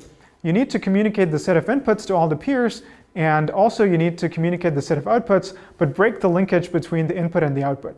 Now this becomes a communications anonymity problem instead of a Bitcoin anonymity problem, right? Because it's simply the matter of communicating these output addresses that needs to be unlinked from communication of the input addresses. So a straw man solution to that, since we already have seen Tor a little bit, is simply this. These peers come together, they exchange input addresses, and they disconnect and then reconnect over Tor after a while, and then exchange the output addresses. So this is pretty simple, but it may not be very robust in practice. A better solution might be to build a special purpose anonymous routing mechanism for these participants to utilize just for this protocol. And there are things called decryption mixnets that allow you to do exactly that, and such solutions have been proposed. So let's move to the third problem, which is a denial of service attack. Let's think about it this way. What's a traditional solution to a denial of service attack? Well, one possible solution to a denial of service is to make it a little bit expensive for the client to connect to the server and to receive service. Well, this is not a client-server model, it's a peer-to-peer model, but we can still try to adapt the same principles.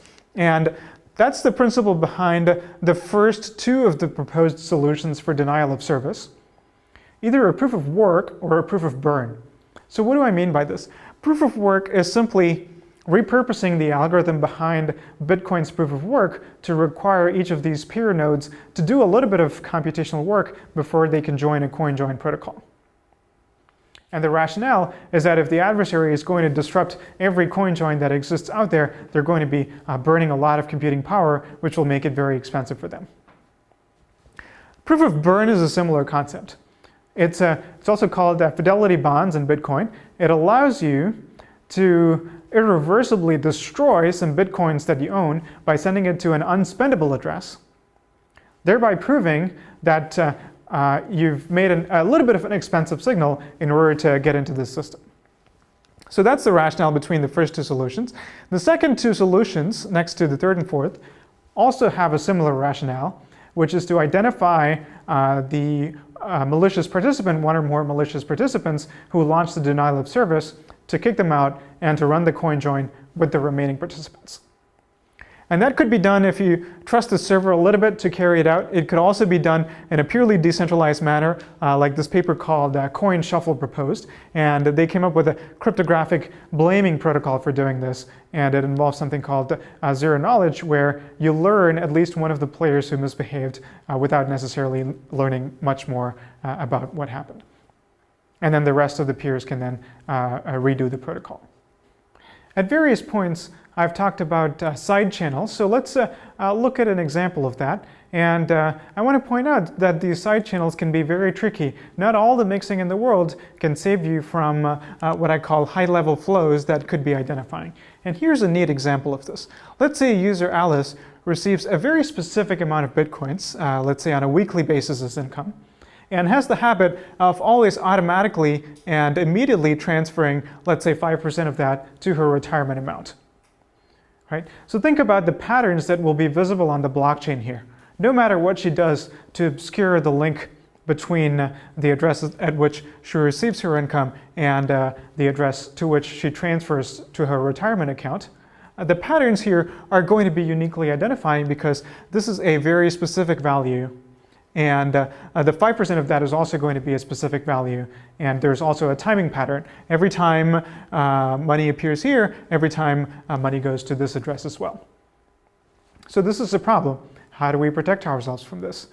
Well, one suggestion that has been proposed is not only in the context of mixing, but even in the context of regular Bitcoin wallets where users are not even trying to do any mixing, is by Mike Hearn, and he calls this merge avoidance. Merge avoidance is a very simple idea. When users want to do payments, the proposal is that instead of creating a giant transaction that combines as many inputs as necessary in order to pay the entire payment to a single address, why not have a protocol by which the receiver can provide multiple output addresses, as many as necessary, and the sender and receiver can agree upon denominations. And the sender can avoid combining different inputs and can make a variety of different transactions that send money from different input addresses to different output addresses. Right? So this avoids a lot of the problems both of high-level flows, because even these multiple input and output addresses cannot be linked to each other, so an adversary might not even be able to observe the fact that this is a high-level flow, that's happening, but also avoids problems like clustering addresses together because of evidence of shared spending. And this is a proposal that one could think about incorporating right now into Bitcoin-based payment flows in order to improve anonymity for everyone.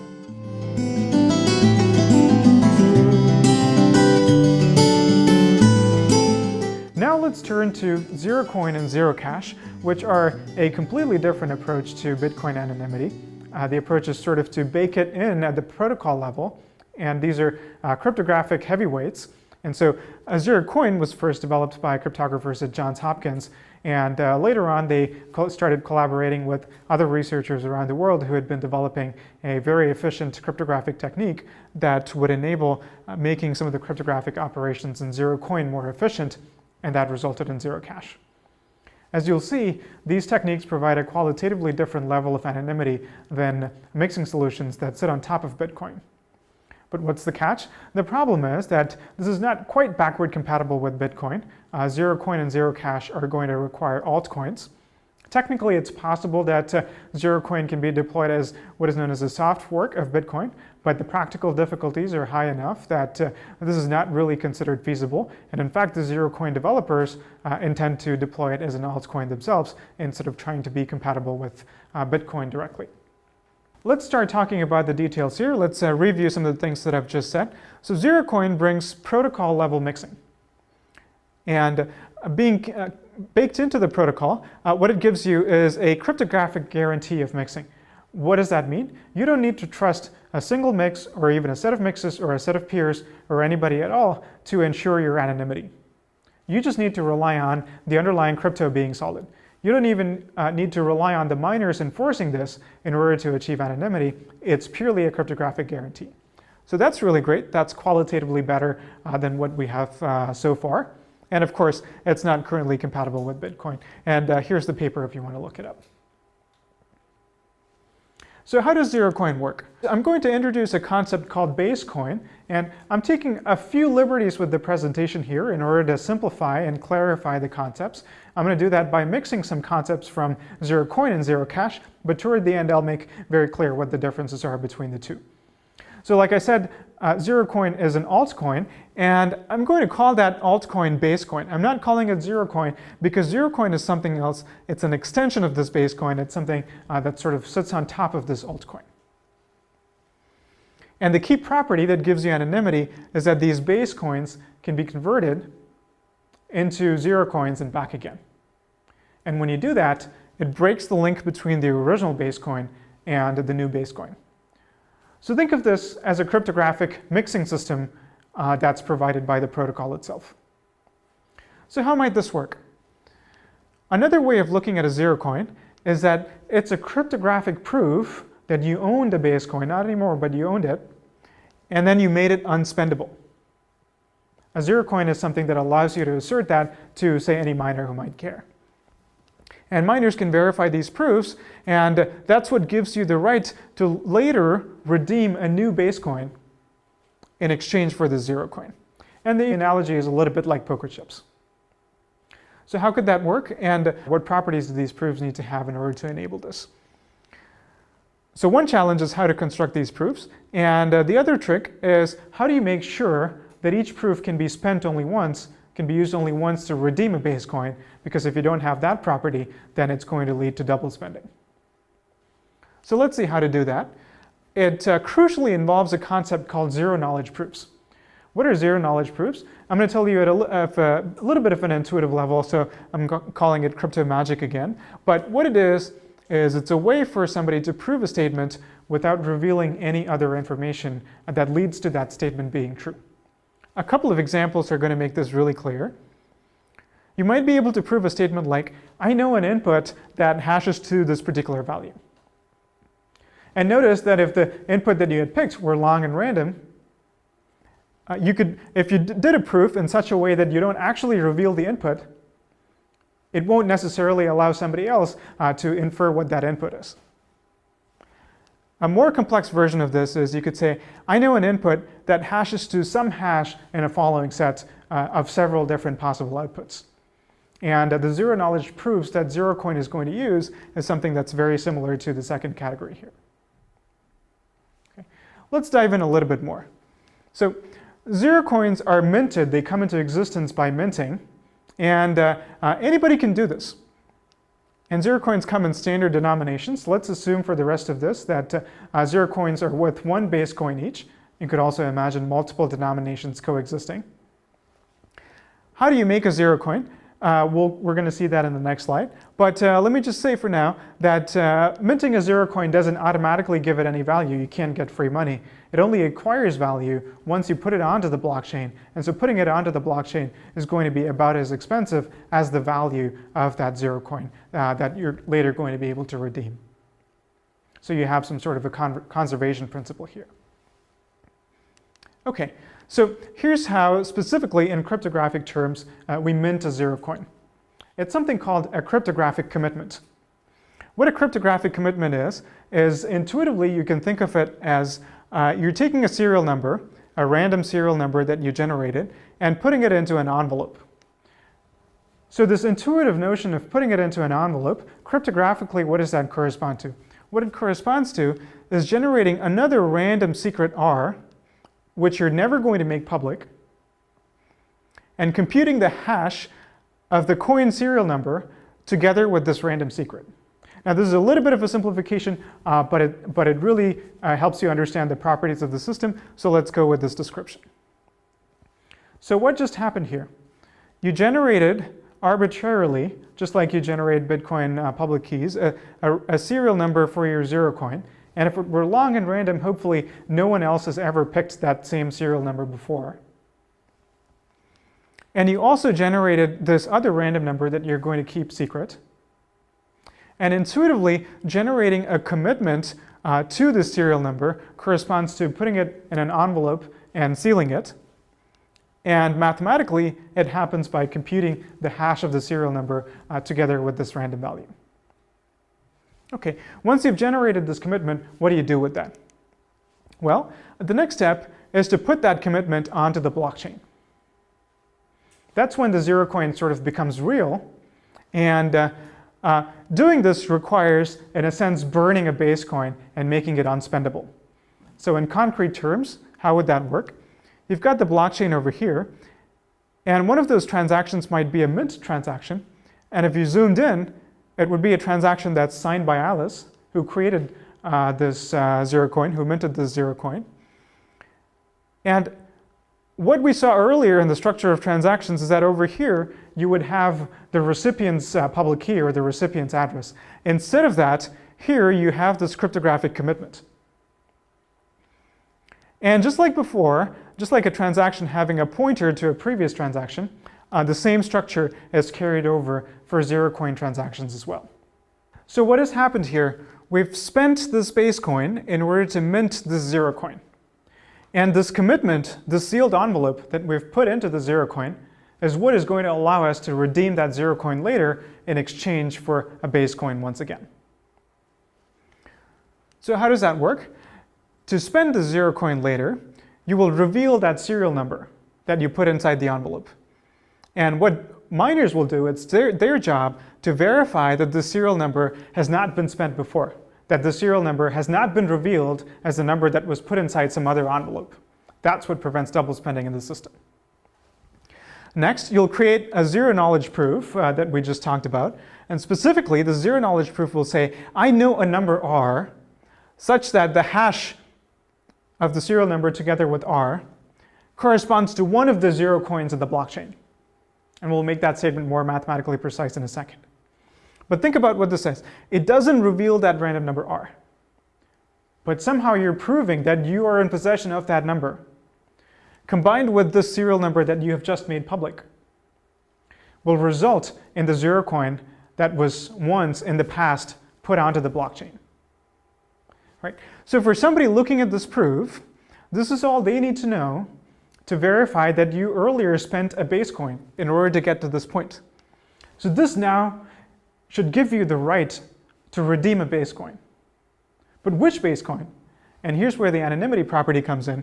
You can pick an arbitrary 0 coin in the blockchain and use that as an input to a new transaction, out of which comes a base coin, and the miners will allow you to do that. Right? So put a 0 coin in, take a 0 coin out, but a different 0 coin.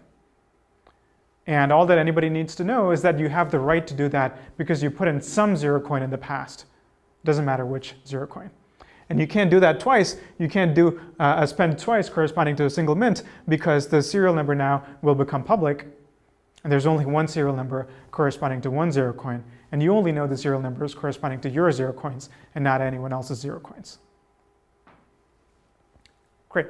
So where does the anonymity property come from? Here's the anonymity property. Since you've kept this random number R secret, and this is what is available on the blockchain, there are a number of hashes or commitments corresponding to the different 0 coins that have been put on the blockchain. Even though you've revealed the serial number, not knowing this other random input R, nobody can try to brute force this and guess which of these 0 coins corresponded to your serial number. So even after the serial number inside an envelope has been revealed, and it's been verified that this serial number was inside one of the envelopes, we still don't know which serial number it is. So this is the sort of magical property that zero-knowledge proofs in cryptography give us that you wouldn't get in a real-world, physical world, envelope-based analogy of this. So the next cool thing about this whole construction is the fact that these proofs are efficient. And I'm putting efficient in quotes here. And the sense in which they're efficient is that compared to what we know of zero-knowledge proofs and have come to expect on them, it's quite an achievement that these proofs are as efficient as they are. However, compared to the efficiency of Bitcoin transactions themselves, these are in fact quite slow. So it occupies a space in between those two. So exactly what I mean by efficient, the reason it's efficient is that it manages to avoid being linear in the number of 0 coins on the chain, even though that is what you would expect. Why is that what you would expect? Think about the statement that the spender is proving here.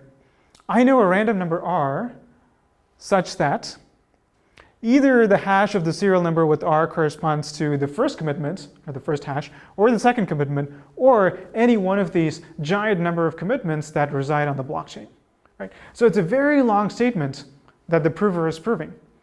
It's a statement whose length is proportional to the number of 0 coins on the blockchain. And yet, the proof is much smaller than that. It's not linear. It's only logarithmic in the value n here. And that's part of the magic of 0 coin. That's what makes it possible to even run the system. All right, moving on, let's talk about zero cash now. Zero cash kind of takes the cryptography sort of to the next level. It uses a cryptographic tool called snarks, which we won't get into at all. But the upshot of the use of these more efficient cryptographic constructions for proofs is that the efficiency gets to a point where the authors suggest that you can in fact run the whole system without having any base coin. All transactions can be done in this zero-knowledge manner. You don't need to have separate expensive transactions that are used only for mixing and a set of regular everyday transactions that you use when you don't want special anonymity properties. That distinction is now gone. The claim is that you can run all of these transactions inside these envelopes, and what I mean by that is the following. All transactions are 0 coins, and so zero cash becomes untraceable in a sense because there is no base coin. And the reason for that is that splitting and merging of coins are also transactions that are supported in Zero Cash itself without going to base coin.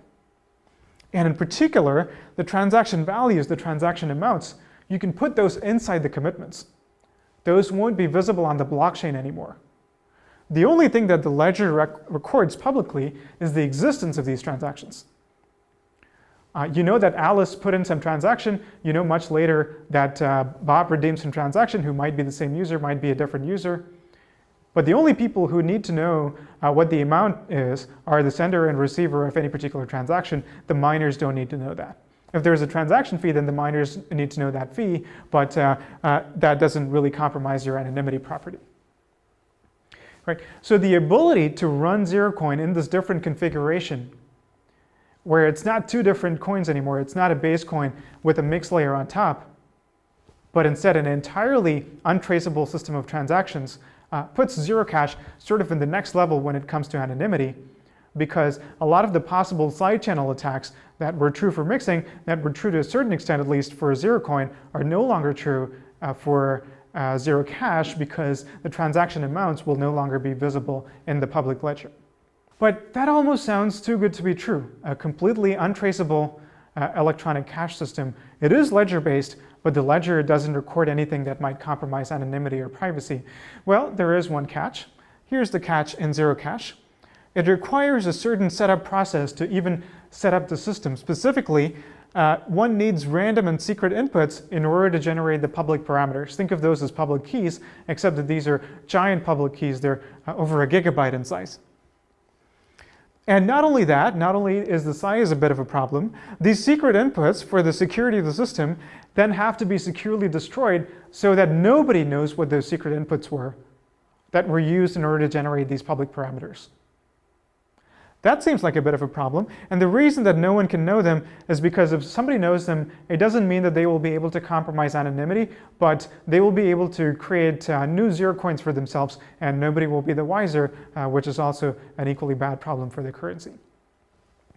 So it's kind of an interesting sociological problem here. How could some entity set up the system and then convince everybody that they have securely destroyed the parameters that were, of course, necessary in order to set up the system?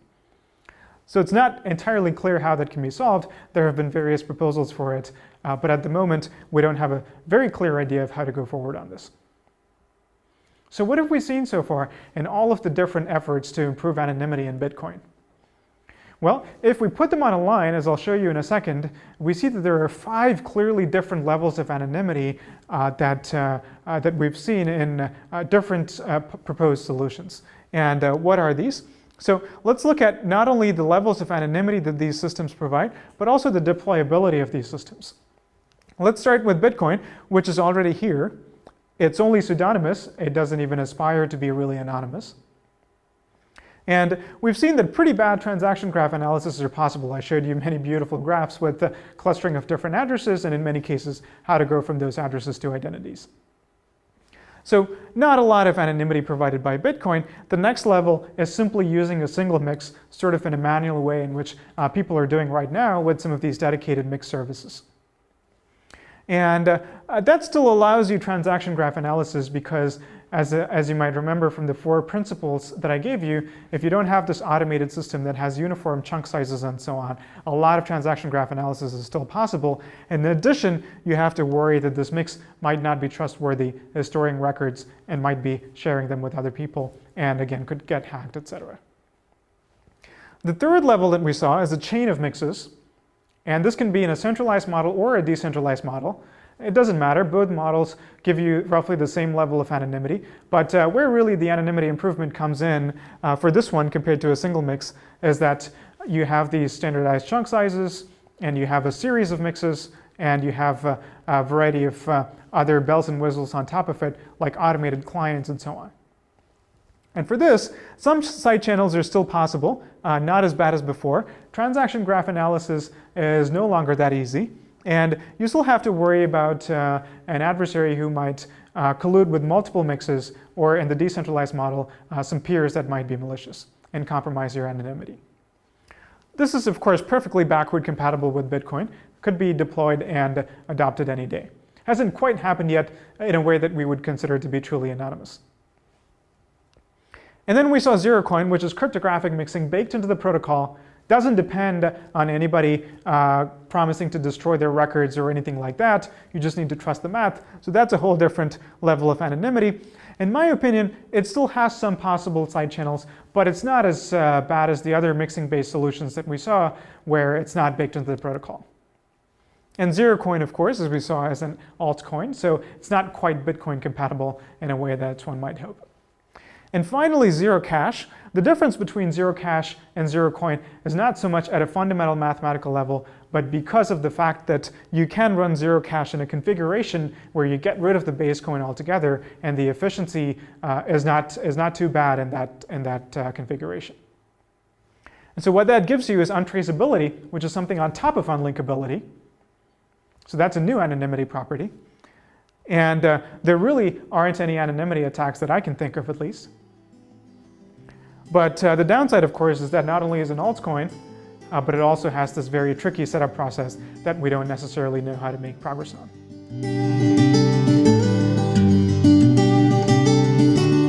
So we've talked a lot about Bitcoin's anonymity in this lecture, but Bitcoin's anonymity becomes even more powerful when combined with other technologies, in particular anonymous communication technologies. We've talked about Tor a little bit, we've alluded to it several times, but now let's go into more detail. Let's first set up the problem of anonymous communication though. So this is what the system looks like. There are a bunch of senders, there are a bunch of recipients, and messages are routed from senders through recipients through this network over here. And of course there's going to be an attacker. This attacker, and this is called the threat model, the attacker controls several things. Some of these nodes in red are compromised by the attacker. Some of these edges, some of these links between honest nodes to the network are also controlled by the attacker, even if the nodes themselves are not. Similarly, some of the recipient nodes over here and some of these links from the network to the recipient node are also controlled by the attacker. And finally, some of the internal nodes of the anonymous communication network, all under the control of the attacker. But crucially, not all of the communication network is controlled by the attacker. And we want to achieve anonymity in this hostile environment. And as before, anonymity refers to unlinkability between the sender and the receiver. So how does Tor accomplish this? It's the same old pattern of picking a chain of intermediaries to route your messages through. And here it is in a nice visual form. And I have to thank the Electronic Frontier Foundation for this slide. So what's going on? Alice over here wants to talk to Bob over here. So she pre-selects a path through this set of routers, and that number is fixed in the Tor protocol. It's always 3, but conceptually you can imagine that it would be any number you want, and the more nodes you route through, the more anonymity you get, or the harder it is, I should say, to breach anonymity. So these nodes denoted with a plus are all the Tor nodes, and she picks some subset of 3 nodes randomly in order to route her message. And the security property that we get is that as long as at least one of these 3 nodes that she picks is not compromised or colluding with the attacker, then she is sort of safe here in that Alice cannot be linked to Bob by somebody who's observing some of the nodes in the network. I should say that there are many attacks possible on Tor. One of them, for example, is called an end-to-end traffic correlation attack. So there are going to be timing patterns in the flow of traffic between Alice and whatever Bob is, maybe a website. And so if the attacker controls both of these links, then just by observing the correlation in those timing patterns, he might be able to determine that these 2 nodes are in communication with each other, even if he knows nothing about the route that the message took between them. So one key point here is, how do you hide routing information? What do I mean by that? When a message has gone from Alice to the first router, it has to have the IP address of Bob's computer somewhere in that message. Otherwise, there is no way that this router can appropriately forward that on to reach the right destination. However, we don't want this router to actually learn that IP address, because if the router does learn that IP address, then it knows both Alice's IP because the message came from her, and Bob's IP because that's where the message is eventually going. And now this router has the link between the 2 ends of the communication. And this would be a problem if this router were malicious. So as you might guess, the answer involves encryption. And as you can see in this picture, these links are in green. They're encrypted connections, and this one is an unencrypted connection. Let's look in more detail to see how this encryption works. It's a specific way in which encryption is used. It's called a layered encryption. It resembles an onion, so that's why onion routing is a related concept here. So what is going on here? Alice and router 1 share a symmetric key that's represented in purple. Alice and router 2 share this key that's represented in blue, and Alice and router 3 share the key that's represented in gold. Now these symmetric keys are not stored long-term by any of these nodes. They're established as necessary using key exchange. The only persistent keys are the long-term public keys of these routers, and these routers do in fact have long-lived identities and public keys and so on. Alice, of course, does not need to have any long-term public key. When she picks a path of these routers, she finds their public keys, executes key exchange protocols, and obtains these shared symmetric keys. And what she's going to do is when she sends the message to R1, it's going to be triply encrypted. The outermost layer of encryption is a symmetric encryption between Alice and R1. And so what this allows R1 to do is peel off that layer of encryption like peeling off an onion. And when router 1 peels off that layer of encryption, inside it's going to find the IP address of router 2 and an encrypted message to send to router 2. And it's going to forward that. Router 2 peels off a further layer of encryption, and then to router 3, further layer of encryption. Now the message is unencrypted, consisting of the plain text message as well as Bob's IP address. And so router 3 now sends that message in plain text to Bob. Of course, what you probably want to do is further layer a protocol like HTTPS or secure web browsing on top of Tor so that even this message from router 3 to Bob is encrypted, but the Tor protocol itself doesn't guarantee that, has no way of guaranteeing that, because Bob might be a regular web server that doesn't even speak the Tor protocol, and so there's no way that Tor can be responsible for the encryption between R3, which is called the exit node, and the ultimate recipient of the message. I'll leave you to think about why this wouldn't quite work if there were only one layer of encryption. For example, if Alice tried to encrypt the message all the way from her to R3, it wouldn't quite work. The routing would not quite work out. But as it is, the very neat property that you have is that R1 only knows Alice's IP address and R2's address, does not know R3's or Bob's address. And similarly, every node knows only the addresses of the node that was one hop before it and one hop after it. And in fact, when the message gets to this point, the IP address of Alice is not even present anymore, whether or not in encrypted form. So that's really how you get anonymity here. If any one of these, if R2, for example, were compromised, then it would learn R1's and R3's IP addresses, but not Alice's or Bob's. So that's how Tor works. And now let's talk about Silk Road, and in particular, the problem that a site like Silk Road has to overcome is this. Silk Road is what is known as a hidden service. In other words, the Silk Road server wants to hide its address for obvious reasons. If you haven't heard about Silk Road, let me just say a sentence about it briefly. You're going to see it in more detail in the next lecture.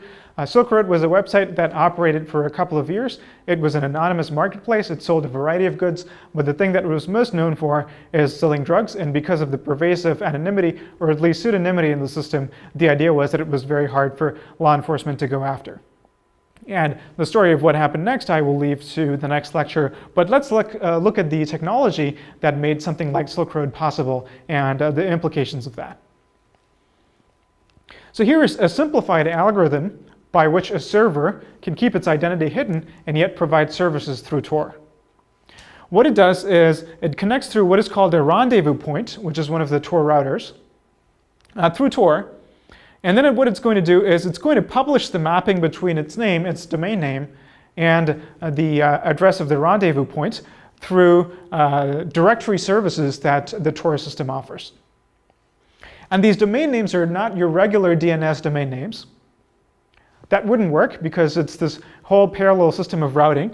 And so these are called onion addresses, and they're going to look like this long string .onion. And notice that it looks a lot like Bitcoin public keys. And it's for sort of the same reasons. It's because anyone can generate one of these. And now the client will have to learn the onion address of the site that it wants to visit.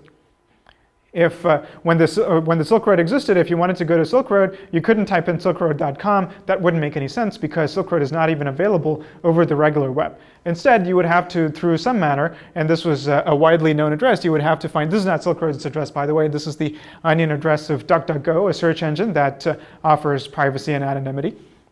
But you would find a similar address that belonged to Silk Road and put that into your Tor-enabled browser.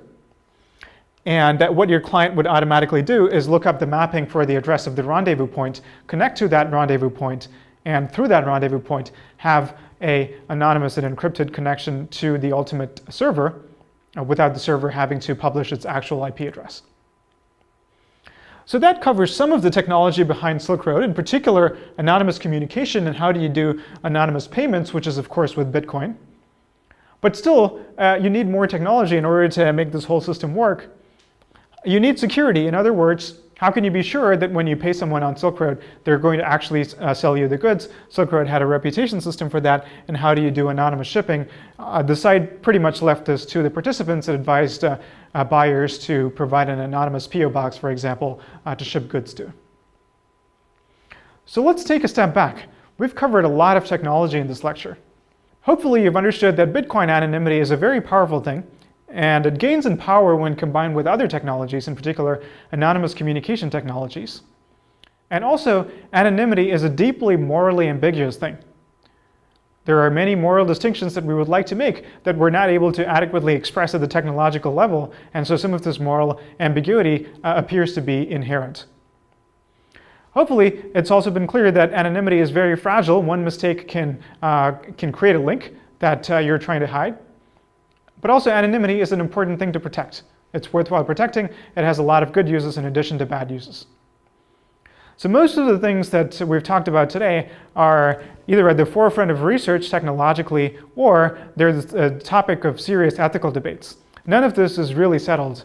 And so this is an ongoing conversation, area of ongoing research. We don't know which anonymity system for Bitcoin, if any, is going to become prominent or mainstream.